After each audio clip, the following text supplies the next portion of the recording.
Bismillahirrahmanirrahim. Assalamualaikum warahmatullahi wabarakatuh.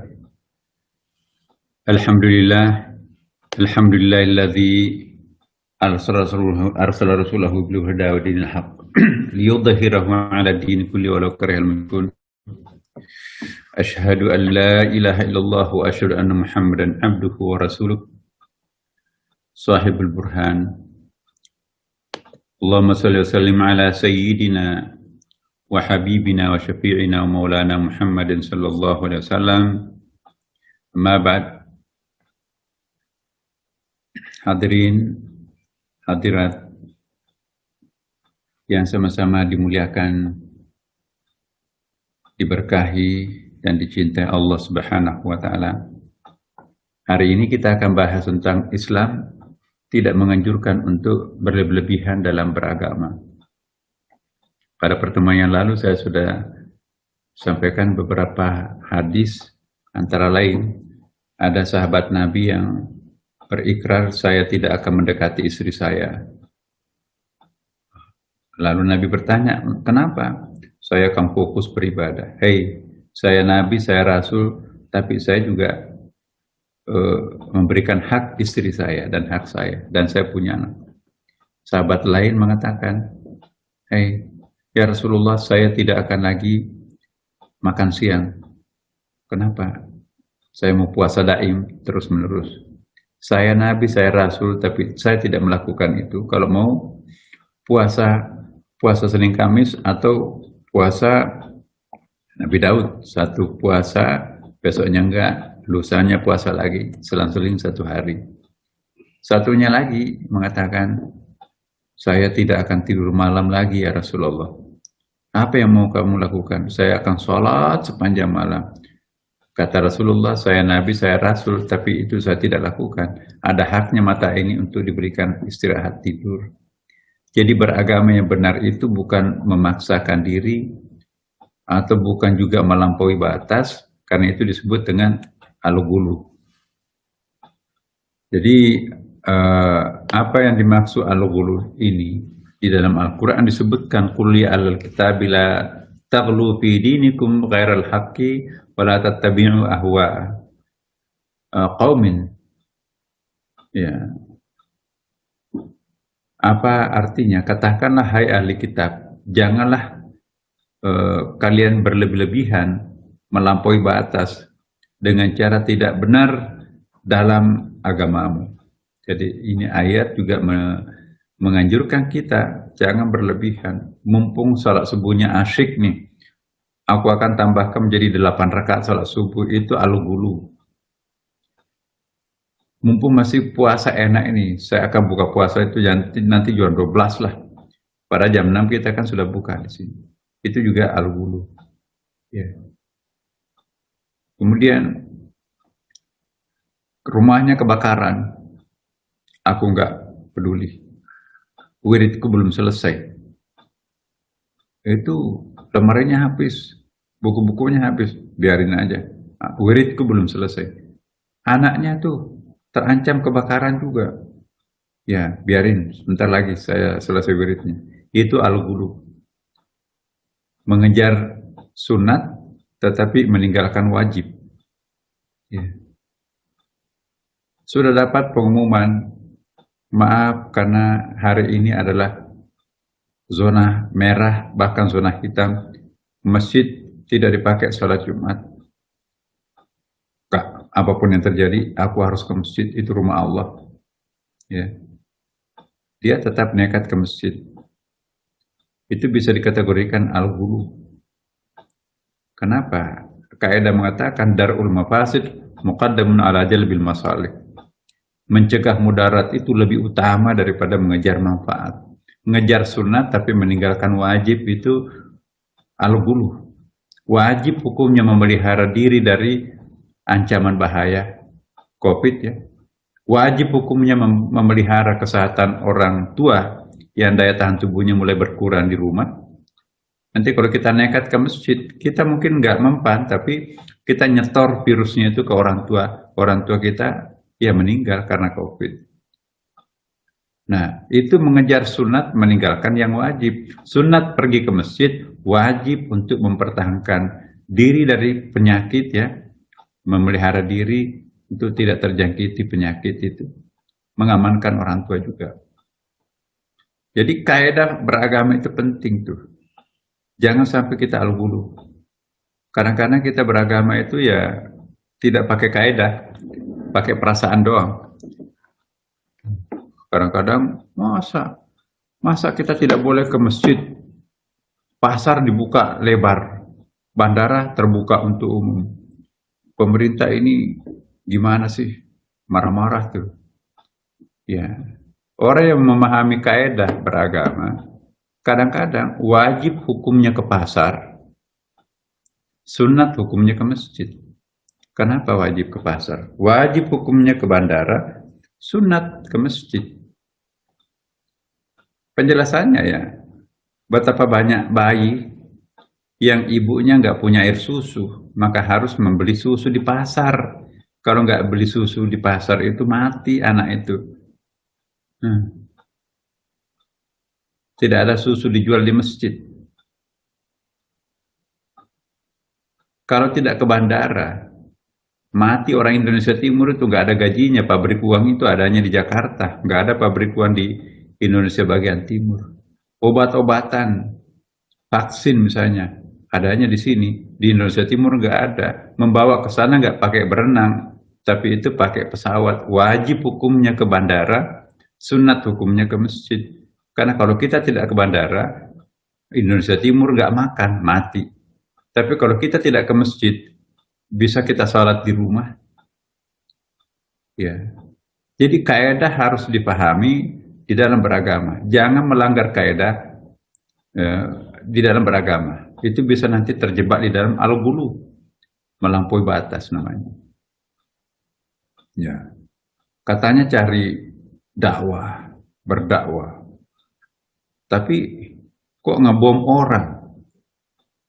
Ya. Katanya cari pahala. Kok kenapa membobol ATM? Ya, itu kan untuk membiayai dakwah. Untuk membiayai dakwah, membobol bank. Bank itu punya siapa? Pahamnya mereka, itu kan pahamnya itu punyanya orang non-muslim. Orang muslim itu aku. Sedangkan mereka itu kan NKRI itu kan negara kafir, ya negara Islam itu NI, negara Islam. Jadi negara apa namanya non-muslim itu boleh dirampas, itu namanya harta rampasan, merampok bank, halal untuk diambil. Kenapa? Karena itu punyanya non-muslim. Ya muslim itu aku, kita. Ya. Nah ini bahayanya. Nah kalau pemahaman seperti ini yang menjangkiti kita, akhirnya nanti lama-lama kelamaan ada kan sekarang ini menebar itu, menyebar di mana-mana. Jangan bayar utangnya di bank konvensional terutama. Itu kan ya itu tidak Islami. Sekarang meningkat lagi, bank syariah pun juga sekarang itu namanya doang yang bank syariah, tapi substansinya juga menggunakan SBI, menggunakan juga cara-cara konvensional. Jadi nggak usah bayar kreditnya di bank syariah, karena itu kan tidak Islami. Padahal sudah dipakai uangnya orang. Di dalam Islam kita berutang kepada non-muslim, orang kafir pun juga wajib dibayarkan. Gak ada perintah bahwa non-muslim tempat kita berutang itu gak usah dibayar. Nah saya ingin mengingatkan kepada kita semuanya ya, Islam itu tidak menganjurkan untuk melakukan hal-hal seperti ini. Tidak perlu naik haji kalau hajinya itu melalui hasil rampokan, hasil rampasan. ONH-nya, ongkos naik hajinya itu dari uang korupsi, percuma. Ya, jangan melakukan sesuatu yang bisa masuk kategori al-ghulu. Imam Al-Ghazali mengingatkan kepada kita semuanya, beragamalah secara wajar, seperti yang dituntunkan Nabi. Jangan sampai melampaui batas kita. Contoh al-ghulu, mau kemana? Mau ke luar negeri, mau ke Bangladesh, mau ke Afghanistan. Untuk apa? Khuruj itu berdakwah. Nah, istrinya Anaknya makan apa? Bismillahirrahmanirrahim, saya serahkan kepada Allah. Kontrakan rumahnya nggak dibayar, diusir oleh yang punya rumah kontrakan. Anaknya nggak bayar SPP, dicoret namanya, dikeluarkan di sekolah. Ya, kenapa? Ibunya nggak ada kerjaan, suaminya kemana? Pergi khuruj, berdakwah keliling dunia tuh, ke Bangladesh, ke Afghanistan, ke mana-mana. Mana? Ke daerah-daerah. Sibuk khuruj, berdakwah keluar, tapi menelantarkan keluarga. Berdakwah itu sunat, memelihara keluarga itu wajib. Nah, jangan sampai kita beragama mengejar yang sunat, mengorbankan yang wajib. Nah, ini yang tidak boleh. Dalam bidang spiritual pun juga seperti itu, Bapak. Bukan saja dalam dunia fisik. Contohnya urusan spiritual kita itu ya.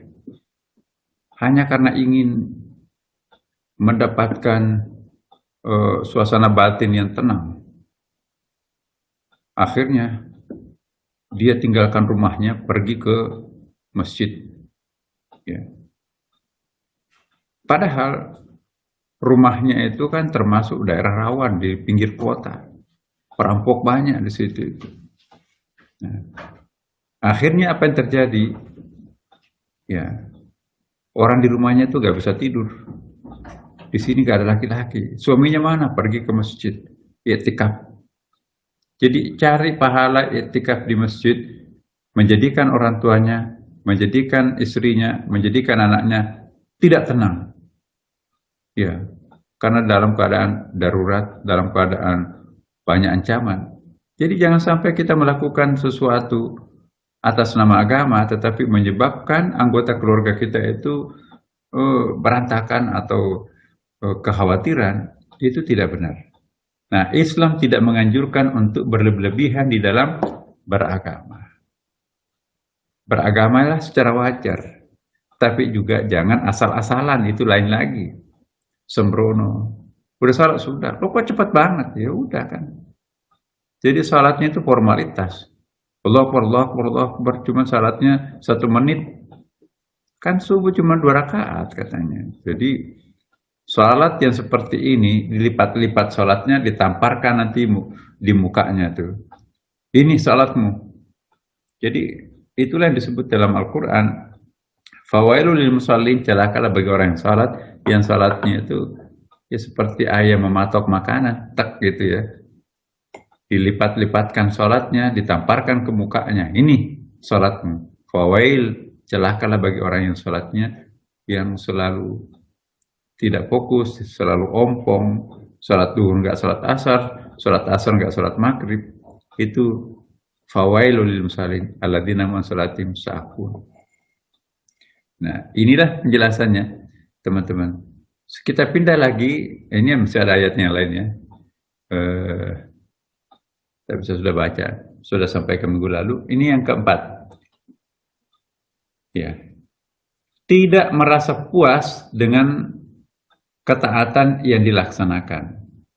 Kita itu kan gampang puas. Sudah luhur, sudah kok. Bahkan lebih dari luhur, saya sudah salat sunat juga, udah selesai. Jadi seperti tidak punya lagi beban. Ya, asal sudah melakukan formalitas salatnya itu, sudah selesai. Asal sudah puasa Ramadannya itu, yang penting tidak makan, tidak minum, tidak berhubungan suami istri, itu sudah puasa. Tapi masih ngintip orang, masih nonton film-film macam-macam, masih mulutnya berbohong, berbusa-busa kanan kiri, masih nipu orang. Itu nggak bisa. Jadi jangan berhenti kepada formalitas, tapi substansinya yang sangat penting. Inilah yang dimaksud merasa puas terhadap ketaatan pada Allah, merupakan tanda kedangkalan ma'rifahnya. Aku sudah banyak pahala kok, insya Allah. Aku sudah melakukan ini, itu, dan seterusnya. Akhirnya dia merasa puas. Belum tentu kita lakukan itu ikhlas.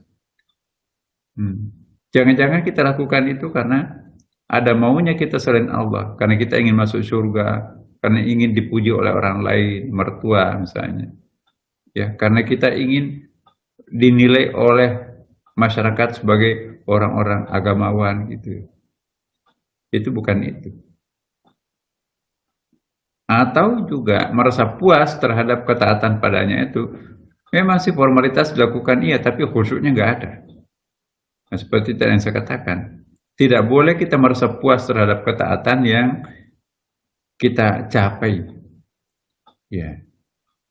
Memandang istimewa pada ketaatan yang dilakukan bagian dari pandangan ujub atau ria. Saya tadi itikaf, belum tidur semalaman. Wah, saya pahalanya sempurna hari ini. Itu gak bisa. Gak bisa. Bandingkanlah dengan dosa-dosa yang pernah kita lakukan di masa lampau. Bisa nggak ditutupi dengan semalaman hanya itikaf? Itikafnya pun juga itu ngantuk-ngantuk, ya, fokusnya juga kurang. Itu nggak bisa membayar satu hari oksigen yang kita isap gratis dari Allah itu kan. Jangan puas dengan ibadah. Sekalipun kita beribadah 24 jam, ya, Nabi pun juga tidak pernah puas dengan apa yang dilakukannya kan. Urusannya dengan Allah. Apalagi kita. Jadi jangan pernah membanggakan dirinya, aku sudah melakukan kesalehan, aku sudah melakukan sempurna hari ini banyak sekali wirid yang aku lakukan. Kuantitatifnya iya, tapi bagaimana dengan kualitasnya? Jangan sampai jumlahnya banyak, tapi kualitasnya nggak ada. Ya.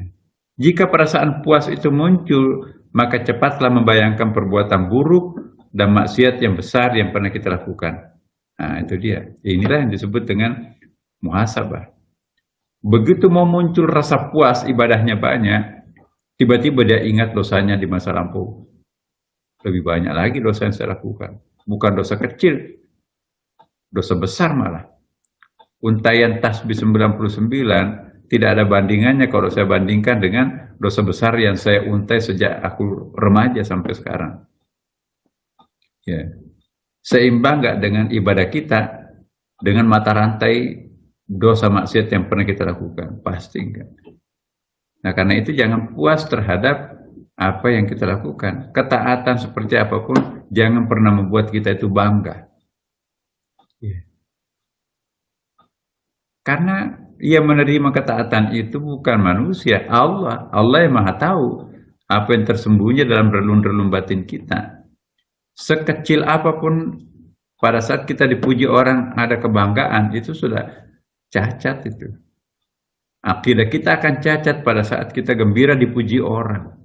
Apalagi kalau mengatakan, Mas, coba diumumkan lagi, tadi waktu diumumkan belum banyak orang tuh. Baru banyak orang, umumkan sekali lagi biar orang semua tahu. Masya Allah. Nabi mengatakan, ibadah yang paling istimewa dilakukan tangan kanan, tapi tangan kiri pun juga tidak tahu, apalagi istri atau suami, apalagi orang lain. Nah, ini minta diumumkan lagi. Begitu diumumkan sekali lagi, rame-rame orang salaman, selamat ya, terima kasih Anda membantu masjid kita. Ya. Oh iya, masa kita tidak membantu masjid? Insya Allah saya akan bantu lagi. Nah, udah bangga dipuji orang. Ketika leher kita dipuji orang memanjang, maka pada saat itu kita membawa ember bocor nanti ke akhirat. Nagih malaikat, pahala saya dulu mana malaikat? Sumbangan masjid yang besar itu. Nih, kamu bawa ember bocor. Ketika Anda dipuji oleh banyak orang, lehernya panjang, habislah pahalamu di sana. Nah, sekali lagi, introspeksi diri kita. Jangan sampai kita merasa puas terhadap ketaatan yang pernah kita lakukan. Maka itu artinya sia-sia perbuatan kita. Boleh jadi kita ikhlas sampai 10 tahun, tapi tahun ke-12, tahun ke-13, bocor rahasianya, mulutnya membocorkan, udah. Nggak jadi diterima di akhirat. Diterima pada saat sudah tua. Kenapa?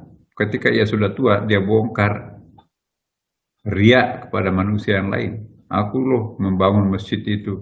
Kalau bukan bangun, kalau bukan saya yang bangun, nggak ada masjid itu. Udah. Itu namanya tidak ikhlas.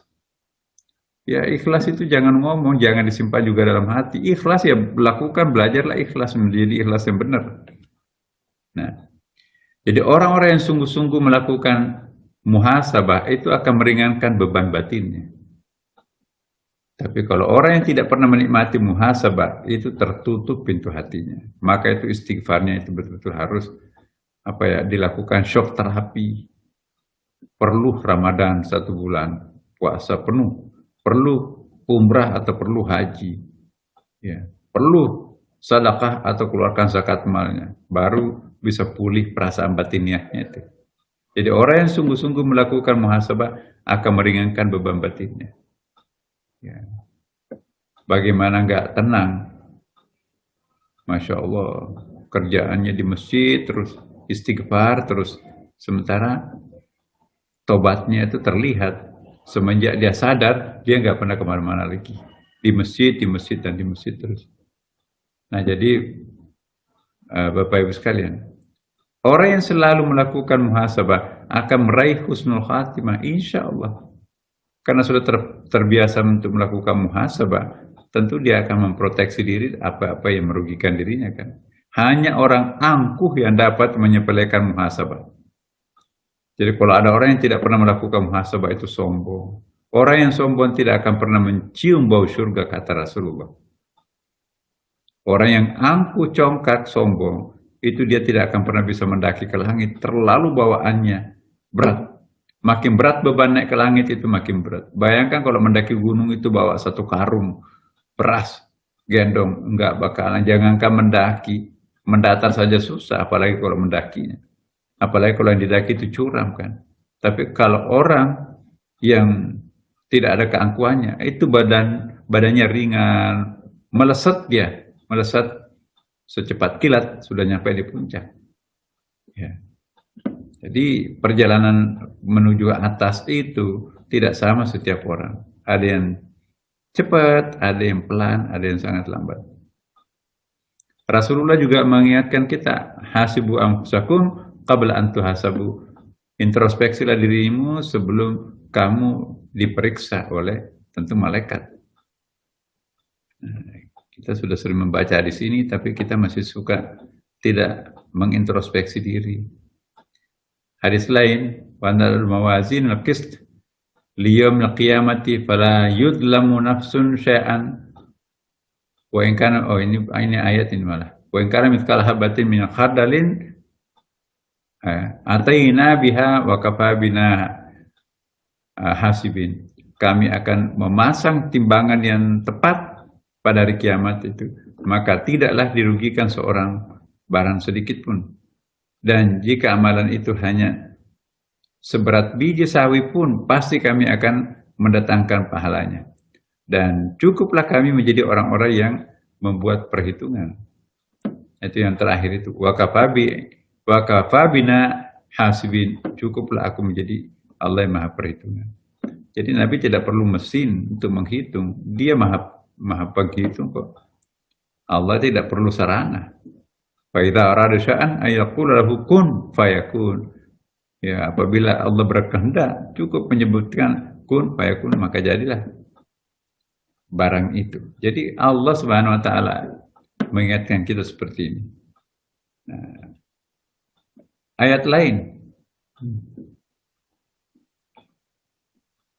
Wa hadzal kitabu fatara mujrimina mushfiqina mimma fihi wa yaquluna ya wailatana ma li hadzal kitabi la yughadiru saghiratan wala kabiratan illa asaha wa wajadu ma amilu hadiran wala yadlimu rabbuka ahada. Dan diletakkanlah kitab itu lalu kamu akan melihat orang-orang yang bersalah, ketakutan terhadap apa yang tertulis di dalamnya. Ya. Dan mereka itu berkata, aduhai celaka kami. Kitab apakah ini yang tidak meninggalkan yang kecil dan tidak pula yang besar, melainkan semuanya dicatat di dalamnya. Nah, lalu mereka dapati apa yang telah mereka kerjakan. Ya. Dan Tuhanmu tidak akan menganiaya seorang pun. Jadi apa yang kita lakukan sekecil apapun pasti dibalas. Kalau kebaikan, ya kebaikan pahalanya. Tapi kalau burukan pun juga tidak akan disia-siakan. Nah inilah muhasabah Bapak Ibu sekalian. Ya, saya mohon betul apa yang kita baca hari ini betul-betul menambah kebiasaan baru kita itu untuk senantiasa membudayakan introspeksi di dalam diri. Jangan hanya melakukan ekstrospeksi, melihat orang lain melulu, mengoreksi orang lain melulu, tapi dia tidak pernah mau belajar melihat dirinya sendiri. Jangan sampai nanti ya semut mati di seberang sungai, kelihatan gajah mati di pelupuk mata, tidak kelihatan. Nauzubillah min dzalik. Nah, maka itu juga ada ayat, yauma yab'atsuhumullahu jami'a wa yunabbi'uhum bima 'amilu ahsahullahu wa nasuhu wallahu ala kulli syai'in syahid. Al-Mujadilah ayat 6. Pada hari ketika mereka itu dibangkitkan oleh Allah semuanya, lalu diberitakannya lah kepada mereka apa-apa yang telah mereka kerjakan. Di surah amalnya nanti itu, ya Allah mengumpulkan dan mencatat amal perbuatan itu, padahal mereka telah melupakannya dan Allah Maha menyaksikan segala sesuatu. Lebih baik kita melupakan kebaikan, ya, daripada mengingat-ingat kebaikan itu. Kalau kita selalu mengingat kebaikan, jangan sampai nanti jatuh kepada tingkat ria. Soalnya iblis itu selalu mengingatkan kebaikan kita, iblis juga selalu menutupi kelemahan kita. Seolah-olah kita tidak pernah melakukan satu kesalahan, ditutupi oleh iblis. Seolah-olah yang kita lakukan terus-menerus itu ada kebajikan, akhirnya kita ria. Karena itu yang didandani oleh iblis. Jadi hati-hati. Sahabat iblis itu ialah orang yang suka menceritakan kelebihannya kepada orang lain. Orang yang kalau dipuji langsung naik lehernya. Tapi sebaliknya, orang yang ikhlas itu dia tidak akan mengharapkan adanya pujian. Dia menikmati pada saat tidak ada yang berterima kasih kepadanya, itu artinya ikhlas insya Allah. Tapi semakin banyak orang berterima kasih kepada kita, curiga dirinya bahwa jangan-jangan itu kami melakukan tindakan ria. Kenapa kok begitu banyak orang yang tahu? Siapa yang beritahu mereka itu? Enggak ada, Pak. Begitu dibuka, oh dia mau WA orang satu persatu, pantas. Jadi orang lain dituding, tapi dia yang melakukan kekeliruan itu. Karena itu para pemirsa, mari betul-betul kita menjaga diri dalam hal ini. Ya, semoga Allah Subhanahu Wa Taala itu memelihara kita. Nah, ini masih ada ayat nih. Wa'lamu annallaha ya'lamu ma fi anfusikum fahsaruhu. Dan ketahuilah bahwasanya Allah itu mengetahui apa yang ada di dalam hatimu, maka takutlah kepadanya. Ayat lainnya, ya, siapa yang memeriksa dirinya sendiri di saat-saat dan pikiran-pikiran yang terlintas dalam hatinya, niscaya ringanlah penyesalan dan hari kiamat. Jadi orang yang suka melakukan introspeksi diri akan meringankan bebannya di akhirat. Barang siapa yang tidak memeriksa dirinya sendiri, kekallah nanti penyesalan itu sampai di akhirat pada mahsyar. Jadi kalau kita suka mengintrospeksi diri, itu sama dengan meringankan beban perjalanan di dunia, meringankan juga beban kita di akhirat di hari pembalasan itu. Ya, memang kita harus sabar untuk mempertahankan istiqamah itu. Ya alladzina amanu sabiru wasabiru warabitu. Wahai orang-orang yang beriman, bersabarlah kamu dan kuatkanlah kesabaranmu, serta tetaplah bersiap siaga di perbatasan negerimu. Jadi ini kita diingatkan karena ajal itu akan menjemput kita di mana saja. Apakah itu di negeri sendiri atau di negeri orang lain, Allahu a'lam. Ya.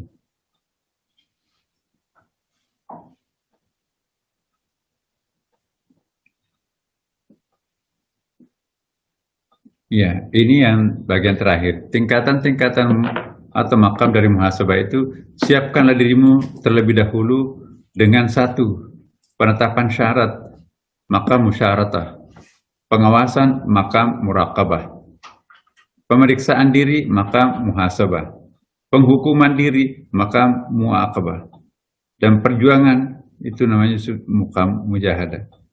Lalu peneguran itu makam mu'atabah. Semoga ada manfaatnya Bapak Ibu sekalian. Wassalamualaikum warahmatullahi wabarakatuh. Waalaikumsalam warahmatullahi wabarakatuh.